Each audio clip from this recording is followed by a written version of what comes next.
What's going on, Dolphins? It is your boy Dillon, and I got a bunch of news that I got to get to, so I'm going to jump right into it. But it's going to include, there's, been some tweaks to the CBA in talks between the NFL and the NFLPA. The NFL has put out some information, some criteria rather, on whether or not, or on regarding player opt-out. So criteria that players will have to meet before they're allowed to opt out. Just real quick off the top, I think any criteria is bullshit. Like, just from the standpoint of, like, they should just, if they want to opt out, they should opt out. The reasoning really shouldn't fucking matter, as far as I'm concerned. Anyway, I am going to talk about some opt-outs though, especially considering the fact that the Dolphins have had their first player opt out, which is pretty considerable. There's also a pretty high profile player from college that opted out. And then there is an athlete from a different sport who's refusing to come to America because of how poorly we are handling the COVID crisis. And so I do want to talk about that as well. So let's jump into that real quick first. And so this is coming from Yahoo Sports. Rafael Nadal withdraws from the U.S. Open due to COVID-19 concerns. So obviously, this is what, tennis, right? Yeah, tennis. So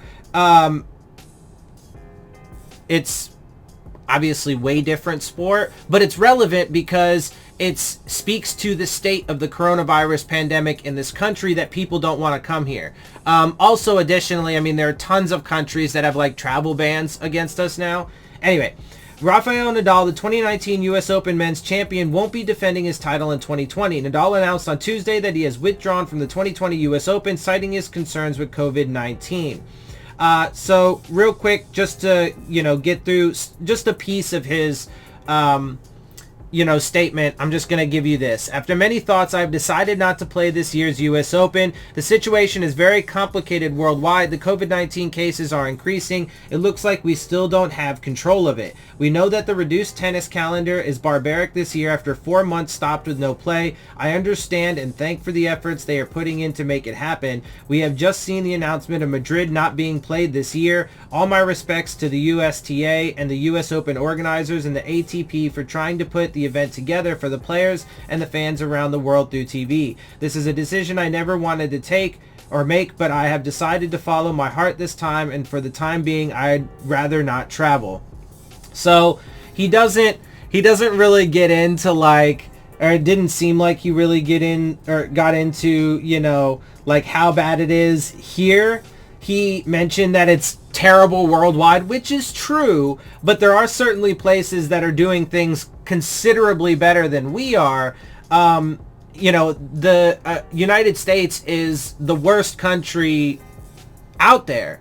I mean, just factually, we are. We have by far the most cases. We lead in cases by over 2 million, right? So we're over 4 million, 4.7 something million or 4.8 something million cases in the US right now, which is more than 2 million cases over the next country, which is Brazil. And, we lead in deaths with over 160,000. And those are just the official numbers, which I'm pretty sure are all actually quite low, because there is plenty of information to show that they've been actively suppressing these numbers from Jump Street. So anyway, it's terrible. He doesn't want to come here. That's understandable. And so that is what it is. I do say it and mention it just simply because these things need to be put into perspective, and they do obviously then, in some way, shape, or form affect the NFL, just simply because of the overarching concerns of the coronavirus pandemic.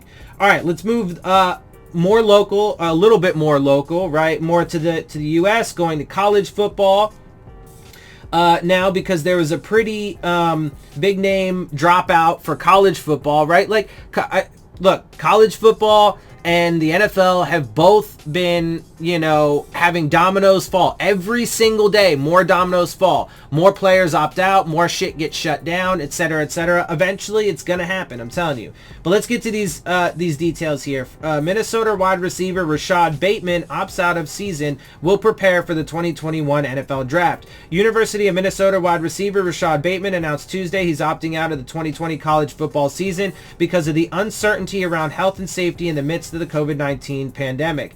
Bateman, a 2019 first team All Big Ten selection for the Golden Gophers, also declared for the 2021 NFL Draft. The Georgia native recorded 60 receptions for 1,219 yards and 11 touchdowns for Minnesota last season. It came on the heels of an instant impact freshman campaign that saw him register 51 catches for 704 yards and 6 touchdowns.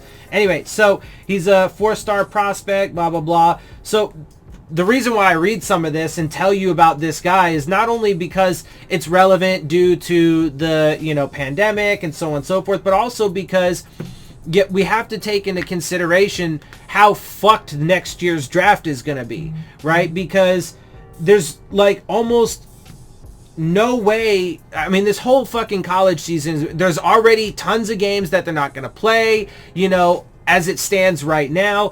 Players are opting out, so you're not going to be able to get adequate evaluations. If the shit shuts down entirely at some point, which I think is likely to happen, then, I mean, you won't have evaluations on, it'll be a lost season, a lost year, right? So obviously that has some pretty far-reaching, consequences.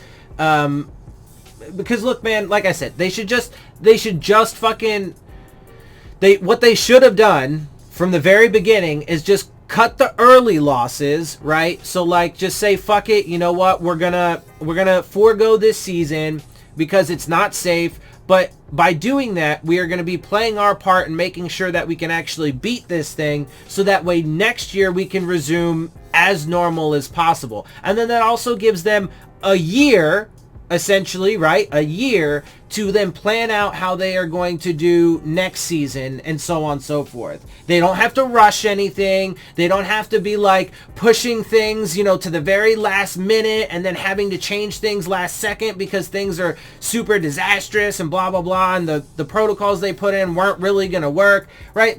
None of that bullshit needs to happen. They don't need to go through all this crap about having to create additional problems because now, teams are going to be behind in their preparation. I guarantee there's going to be a ton of injuries. It's going to be ridiculous, bro. And this is what, and none of it needs to happen, but they insist. Because why? Because they got to make their money. Anyway, but let's get to that actually. Before, I want to tell you about the Dolphins opt-out at the very end. So let's get to some of these, the tweaks to the CBA. Let's talk about that next. So from CBS Sports, NFL and NFLPA agree to revise CBA with changes to bonus proration, practice squads, and injured reserve, and more. The NFL and NFL Players Association have agreed to revise the recently agreed to collective bargaining agreement to reflect the realities faced by teams and players during the COVID-19 pandemic. The league sent memos to the NFLPA on Monday reflecting changes made regarding both economics and operations. In a move that will save each team approximately $17 million in 2020, the NFL will not be required to fund the second career savings plan, player annuity program, severance pay, performance-based pool, tuition assistance plan, postseason pay for any bye weeks, pro game pay, or NFL player capital accumulation pay other than applicable administrative costs. Hold on. During the 2020 season, the league and players also agreed to reduce the salary cap for 2020 in the event of any canceled regular season games, with the teams receiving a cap credit to cover any compensation reduction. Okay, there's a lot of shit in there, just in that paragraph, okay? But let me explain to you what that means. Think about what these things are. The second career savings plan, right? Second career savings plan. So that's a savings plan for players after they get out. player annuity program, their severance pay, performance-based pool, tuition assistance plan for the players, postseason pay for any bye weeks, Pro Bowl game pay, or NFL player capital accumulation pay. And if there are canceled games this year, that will reduce the salary cap for the 2020 season. So they avoided doing that in the agreements that they had, and they were going to space it out over the next several years. But now, since there will likely be canceled games, so now the salary cap will likely also drop this season. Dude, none of this, and it even says the teams will save $17 million. That's not the players. That's the owners. This is absurd. This is like so beyond absurd. And the fact that the NFLPA though has agreed to it, the CBA was already trash. It was already super trash. And now they are gutting absolutely everything that's for the players, so that way they can save the teams, the owners' money. I mean, it's what do you like? It's insanity. It's absolute insanity. Anyway, but this just goes to show you though that the fucking the board of the NFLPA and the executives and shit, they're not really on the side of the players. To account for the potential economic impact, for example, a lack of fans in the stands during 2020 games, the league and players agreed to spread that impact over the 2021 and 2022 and, if necessary, 2023 league years. Yes, they already did that. But if there's canceled games this year, that means this year's salary cap will go down, and there will likely be salary cap. So the players are going to get fucked this year. They're going to get fucked next year. They're going to get fucked the year after that. They're going to get fucked the year after that, and every fucking year going forward, because that's all the NFL does. All they do is try and find ways to maximize their profit, because that's what capitalism is. That's how our systems are designed. So, you know, nothing's going to change, frankly, until we destroy our capitalist bullshit political structure that's fascist in nature and not really democratic in nature and hasn't been for decades. That's the only way we're actually going to fix the NFL. So anybody who gets upset with the fact that, like me, for example, like I have a really good buddy who's super upset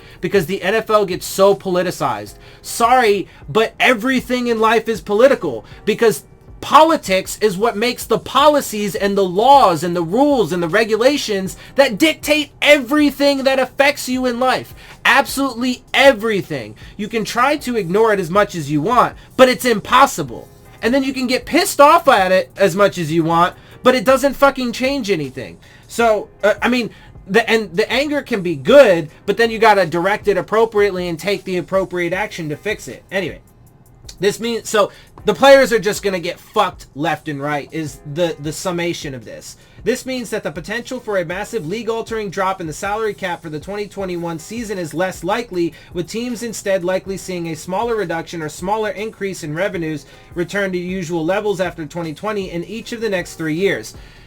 Potentially. That's what they're hoping for, right? So they're already going to take a the salary cap without question is going to go from projected, was supposed to be $210 million for next year. It's going to drop to $175 million.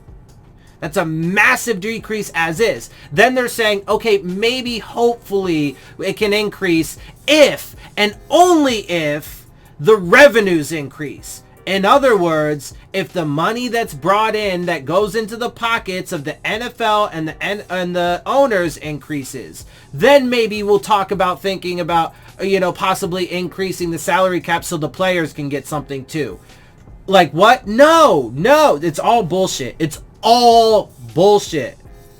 The sides also agreed to a compensation plan in the event of a canceled or suspended season, with players generally receiving performance bonuses, workout bonuses, roster bonuses, and salary for performance milestones, workouts, and games that actually take place, with performance and games played milestones being prorated to account for the number of actual games played. So look, man, I mean, again, all of this, not a single fucking bit of it is is good for the players. It's all to take away from the players, so that way the fucking NFL makes sure that, and the owners make sure to get as much as they possibly can. And in the event of a canceled season, players who were on the roster at the time of the cancellation receiving a stipend, and in most but not all cases, health insurance coverage. So look at that. Not all cases will they get health insurance coverage if the season gets canceled, but they'll get a stipend, which we already know is, like, for example, the opt-outs, right? The vast majority of, well, I don't know about that. I would say the majority, I don't know. I don't know how many players would get a technical pay increase. Obviously, if you're on the practice squad, you know, and maybe some back end roster guys would get a pay increase if they got the 150, or if they're high risk, the 350 or whatever it was. But I would say that probably the majority of the players on a roster would have a pay decrease, right? Very substantial pay decrease if, you know, they make millions a year, right? So dropping down to 150, maybe, that's just for the opt-outs. So we know, my point in that is that we know the stipend is going to be for the most part, a massive pay cut for these players. So if the season gets canceled, then the players are going to get substantial decreases in their pay. Like, it's all fucking the players. Every single aspect of this just fucks the players, it fucks the fans, the coaching staffs, etc. It's so sick and it's so garbage. Anyway, regarding players that elect to opt out of the 2020 season, the league and players agreed to remove those players' prorated signing bonuses from their team's 2020 books and roll them over to the following season, potentially creating millions in cap room that can be used to either replace those players for this season or be rolled over to the 2021 season, allowing those teams to offset the impact of the expected salary cap drop. Okay. But let's pause there, because if they do play out a season, right, we're talking about opt-outs here. So if they do play out a season, but players opt out, then okay, they push back that money to the next season, right? Let's see. The team's 2020 books, or it would remove it from the 2020 books and roll them over to the following season. That's the signing bonuses. So that means the players, if a player opts out, their signing bonuses get pushed to the next year, meaning they'd have to pay it next year. So it would come off the books next year, right? That would create, which would create then cap space this year. Yes, that's true. But it says that they could choose to roll it over to next season. But the likelihood of that happening is not actually particularly high. Why? Because they would have to sign a player. If a player opts out, they got to replace him, right? So you're going to have to sign somebody. So it's not likely that you would actually be rolling that, or much of it, you know, maybe some of it, rolling any of that money over to the next season, thereby offsetting the decrease in salary cap. That is unlikely to happen, or marginally, right? So anyway, for example, as explained by ESPN's Dan Graziano, the Denver Broncos see an immediate $13 million increase in their 2020 cap space as a result of tackle Juwan James opting out for participating in the season. The terms of his contract that were originally set for the 2020 and 2021 campaigns instead roll over and become the terms for the 2021 and 2022 seasons. Okay, so let's pause there with that example. Right, so that means they're going to save $13 million this year, but that means then they have to pay it next year, and then his 2021 has to be paid in 2022, like they just said, right? But they're going to have to sign somebody to replace him, right? Or they're going to have to replace him with somebody, right? It could be somebody already on their roster, but they're going to have to trim down the rosters, as we know.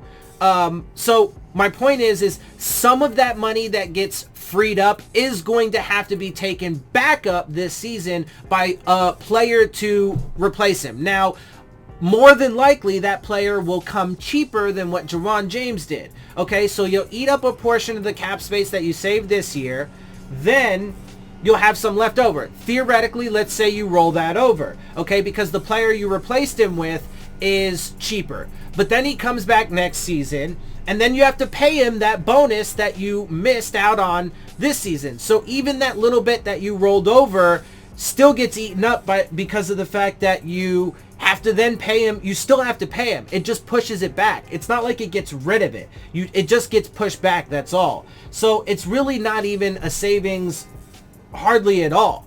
You know, it's going to be marginal at best. Anyway, whatever. The New England Patriots will perhaps benefit from this change more than any other team, since more Patriot players have opted out than those on any other team. Yeah, I guess. To account for potential difficulties induced by the pandemic, the league and players also agreed to expand practice squad sizes from 6 to 16 for the 2020 season. Again, though, when you look at the big picture, because those practice squad players are super cheap, so they don't have to, so that's not going to cost the teams all that much money, right? But that's just a way, so that way they can fucking have a rotation of bodies when they expect that players are going to, at the very least, have to sit out and be quarantined because they catch it and spread it, etc. So, and the point and purpose of that is to keep the season alive so the teams and the NFL can rake in billions of dollars longer, right? So the longer the season plays out, the more money they make. The shorter the season, but right, so, you know, anyway. They agreed to keep that expansion for the 2021 season as well if the COVID-19 testing and treatment protocols remain in effect for that season. Additionally, during the regular season, teams will be allowed to designate 4 of their 16 practice squad players who will not be allowed to sign a contract with a different team between Tuesday of game week and 4 p.m. Eastern and the day following the team's next game. For example, I mean, it's whatever. You know, that's a super small detail. I mean, it's cool to some degree, but it's also super small and doesn't really affect all that much. There were also changes made to the injured reserve list. An unlimited number of players will be allowed to be designated for return from the injured list during the 2020 season. That is actually pretty significant. I mean, but it's still going to be a fucking like mess though, because then you're just going to have so many, if they do play out an entire season, you're going to have so many like rotations. There's going to be like no cohesion amongst squads. Like it's going to be gross. Anyway, let's see. The designated for return procedures were further modified so that players will be eligible to return to practices and or games after 3 regular season games or postseason weeks following their placement on injured reserve. Teams will then have an additional 21 days to activate players after they have been designated to return to practice. The league also created an additional roster designation that we have already seen several times teams use. It's the reserve COVID list. We know about that. However, the league and or team may seek to rebut the football-related designation if it can prove in a grievance that the player's positive test resulted from their engaging in high-risk conduct. See, God, but that's such more bullshit, though. Such as, who cares, bro? Like, these are people. I get it, right? But they're kids. A lot of them are kids. You can't expect all of these kids to be mature. So you should, as the adults in the room, or the supposed adults, i.e. the fucking, the NFL and the owners who have control over this entire situation should say to themselves, let's not put them in this situation to begin with to make these mistakes that, you know, any kid might make, and then fucking possibly bring it in, so on and so forth. But instead, they're like, no, we're going to make sure that we got to keep making our money, so we're going to force the situation. We're going to put them in situations where they could make mistakes, and then we're going to punish them for it. Such as in attending a club, bar, concert, or professional sporting event, or other... As a professional sporting event? Are you kidding me? Really? That's on the list? Really? I'm sorry. However, the league and or team may seek to rebut the football-related designation if it can prove in a grievance that the player's positive test resulted from them engaging in a high-risk conduct. Engaging in high-risk conduct. What do they consider high-risk conduct? Let's see. Such as attending a nightclub, bar, concert. Totally agree. Professional sporting event. Do people not understand that irony? This is football. They want to put on a professional sporting event in which they want these guys to come into close contact with each other, and they want fans at these events. They want fans to be at this sporting event that they consider to be high-risk conduct. What a fucking joke. I mean, Jesus Christ, like, this is retarded. Or other event that is prohibited by local regulations without proper PPE and social distancing. Fucking clowns, bro. The league and players also agreed that coaches and other staff members will be subject to the high-risk conduct rules and that all members of the organization subject to those rules can be disciplined for conduct detrimental. Wow, dude, it's just such a fucking joke, bro. Players and staffers can additionally be disciplined for refusing to submit to a coronavirus test, refusing to wear a mask or other PPE, refusing to wear the tracking devices required by the treatment protocol after a warning, and refusing to maintain social distancing in club facilities after a warning, so long as the team publishes and makes available a complete list of discipline that could be imposed for violating those rules. But dude, that shit is impossible to enforce. And then they'll start fucking punishing players for shit that they can't fucking... Wow. Anyway, just real quick, Matthew Stafford is off the COVID-19 list just because it popped up, and I thought I'd throw that in there. Additionally, the commissioner may impose discipline on teams that fail to impose discipline on coaches, medical staffers, trainers, and other members of the organization who engage in high-risk conduct. I mean, it's just a fucking shit show, bro. Nothing but a shit show. It's going to continue to be a shit show. They continue to prove me right, so we'll see. Anyway, let's get into this because this one's going long. There's tons of stuff to talk about though, but this next one is a pretty big one too. NFL sets 2 exceptions for how players can opt out of the 2020 season after the deadline. NFL players have until Thursday at 4 p.m. Eastern to opt out of the 2020 season, according to ESPN's Adam Schefter. So 2 more days, and that's the deadline for being able to opt out of the 2020 season. Prior to the start of training camp, the NFL and the NFLPA agreed to a plan that allows players to opt out of the 2020 season if they are uncomfortable with the COVID-19 health protocols put in place. High-risk individuals could opt out and receive $350,000 stipend, whereas those less at risk would receive a $150,000 stipend, which is just garbage, a garbage amount of money. I mean, like I said, in the vast majority of cases, it's going to be an extreme pay cut. Players also have the ability, and they're looking at how to negate possibly having to pay players where it would be a pay increase. They just don't want to do it. Players, so like, God, it's just such bullshit, bro. Players also have the ability to opt out later in the season in the event that a family member becomes sick. So only if a family... Great. Only. There are 2 ways the NFL player can opt out of the 2020 season after Thursday's 4 p.m. Eastern deadline, according to NFL Network's Tom Pelissero. A new diagnosis reveals that the player has a high-risk condition. So they all of a sudden have to fucking develop a high-risk condition in the middle of the season? Okay. Or a player's family member dies, is hospitalized, or is otherwise moved to a medical facility because of a COVID-19 or related condition. So there's only 2 ways.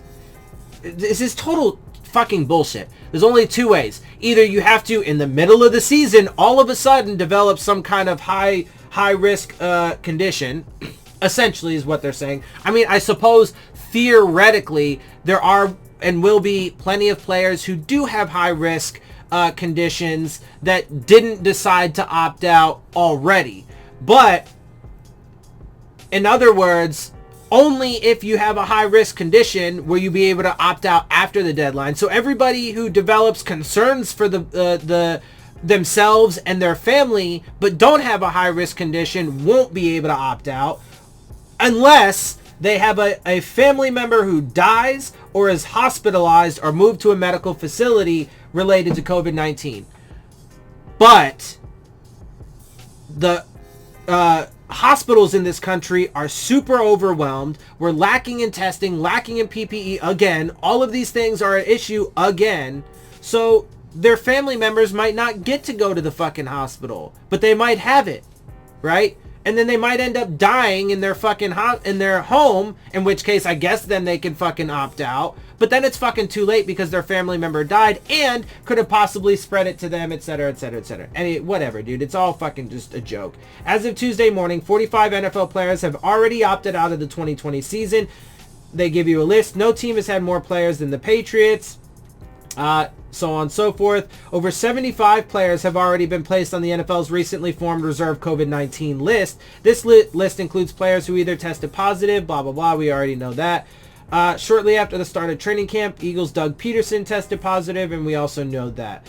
Assistant head coach, running backs coach Deuce Staley will take over his reins, blah, blah. We know that as well. So, yeah. So, look, man, I'm telling you, going to continue to be a fucking shit show and a joke, but we'll see what they do. Anyway, all right, I do have one more thing I want to talk about because, a couple quick things actually I want to talk about that are more specifically Dolphins related, including the very first Dolphins opt-out.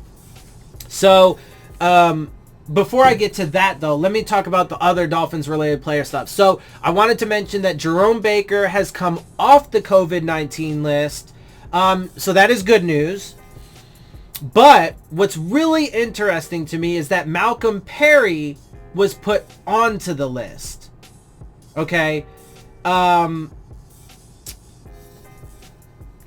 reason why that's fascinating to me is because he just got put on the list. But he already had the virus, right? He's already had it, and he's already recovered from it. In fact, he was one of a few Dolphins players recently to give plasma after having had it. The reason why you give plasma is because you will have antibodies. The reason why you will have antibodies built up is because you will have had it and your body will have fought it off, right? So you only can have the antibodies if you've gotten the virus. He's already had it. So that's why it's curious, super curious, that he was placed on the COVID-19 list, right? Because the COVID-19 list consists of players who either tested positive or who came into contact with somebody who tested positive. Let's look at the testing positive side of that first. If he tested positive again, that means he tested positive again. And then it's super definitive and clear that you can get it again, which is super problematic. Super problematic. Okay? If he didn't test positive again, but they put him on the list because he may have come in contact with somebody who tested positive, then they fear that he could get it again. Okay? And look, I've seen some things out there. The vast majority of the word on the street is that you can't get it again. I don't believe that. Mostly because that seems to predominantly come from the mainstream media and the people who are in power, right? And the politicians and so on and so forth, right? The medical experts, for the most part, seem to be saying it's not definitive yet, right? They're not saying one way or the other. However, I have seen, for example, the carrier that Captain Crozier was on, the Navy officer who got fired, the commander of the ship, for letting people know that there was an outbreak on his ship, who also caught the virus, right? Several of the sailors on that fucking ship caught the coronavirus.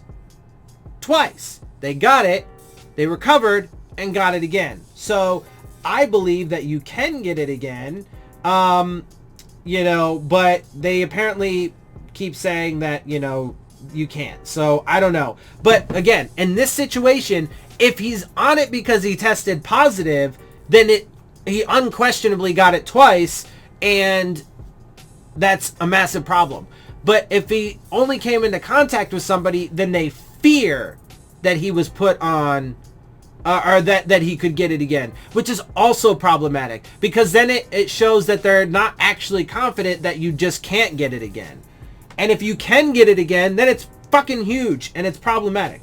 All right, anyway, to wrap this up, we do got one more thing, and that is a Dolphins player, the first Dolphins player who has decided to opt out of the 2020 season. Who is that? Well, we have it here. It is, and multiple sources are reporting on this at this point. Allen Hurns has decided to opt out of the 2020 season.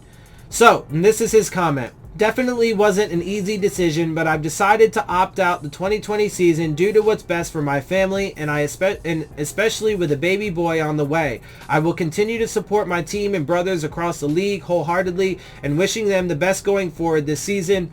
All love. So, he is the first Dolphins player to officially opt out.